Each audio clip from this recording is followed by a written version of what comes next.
Hello, everybody. Welcome into your Talking Fitchburg headlines on this Wednesday, March 26, 2025. Jeremy Crosby here. Hope you're having a great day and glad you're tuning with us for your TF headlines. We start with absentee voting. Yes, the spring election is not too far away, and all this week is your final week to vote in-person absentee early voting. Let's get you the deets as we work through this Wednesday. In-person absentee early voting for April 1st spring election is as followed.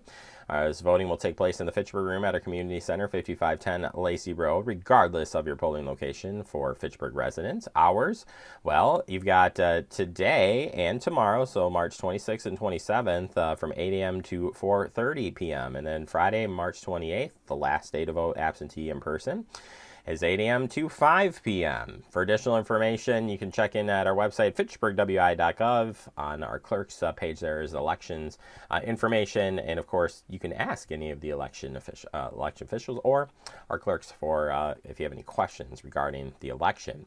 And the DMV offers information on obtaining an ID for voting ahead of the Wisconsin spring election on April 1st. The Wisconsin Department of Transportation, the Division of Motor Vehicles, that's the DMV, reminds citizens how to obtain free of charge valid IDs for voting. Valid identification for voting purposes includes driver's license, identification card, military or student ID cards. There is no separate voter ID. A federal compliant real ID is not required for voting purposes. Anyone unsure if their identification meets the requirements should visit the Wisconsin Elections Commission's website for more information.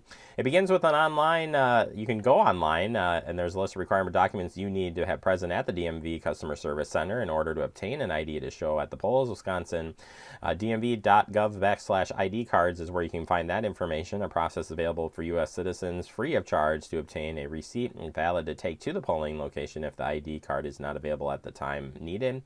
Anyone with questions related to obtaining an ID that can be used to vote should call DMV toll-free hotline at 844-588-1069. Questions regarding voter eligibility, polling locations, voter registration information, or other election official information, you can check out the Wisconsin Election Commission page at elections.wi.gov.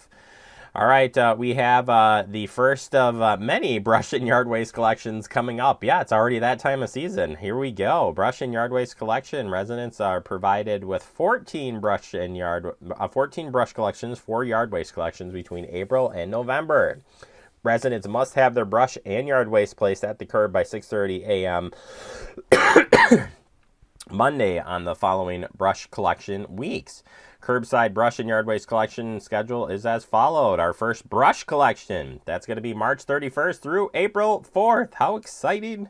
And then April 14th through the 18th, that's our first yard waste and brush collection together. April 28th through May 2nd is the follow-up of the next brush collection. And then the final yard waste collection for the spring is May 19th through May 23rd. Again, that is collected Monday through Sunday, but not necessarily on your refuse collection day. Make sure you have it out on the curb by 6:30 a.m. Monday of the pickup day. And again, it may not be picked up on your normal refuse recycling pickup day. Pet licenses. You're running out of time to not pay an additional late fee to get your pet licenses. Pet licenses need to be paid to the city of Fitchburg and can be done with a couple different options. First, you can do that online. Apply for a pet license online 24 hours a day, 7 days a week. You'll need the following information to fill out the online information. Current rabies vaccination certificate. That's not an invoice or receipt. You can scan or a clear photo is acceptable to be uploaded. Payment online. It can be done via card or check. You may elect to mail or drop your payment as well at City Hall to avoid a convenience charge. Estimated turnaround time. It's immediate after a clerk reviews it. If paying online, you'll be emailed a receipt that will provide you proof of license. Your documentation of dog license tags will be mailed to you within 3 to 5 business days. And if you are choosing to use the payment system online, there is additional fees for that. Those will be spelled out to you before you make that payment, but that's a third-party convenience fee charge there if you're using a credit card. In person via you can use the self-service kiosk at City Hall. Obtain your dog license in person at City Hall during our normal operating hours of 8 a.m. to 4 p.m. Monday through Thursday and 8 a.m. to 2 p.m. on Fridays. Same thing, you need your current rabies vaccination certificate and payment. Estimated turnaround time is immediate. Have a great day, everybody.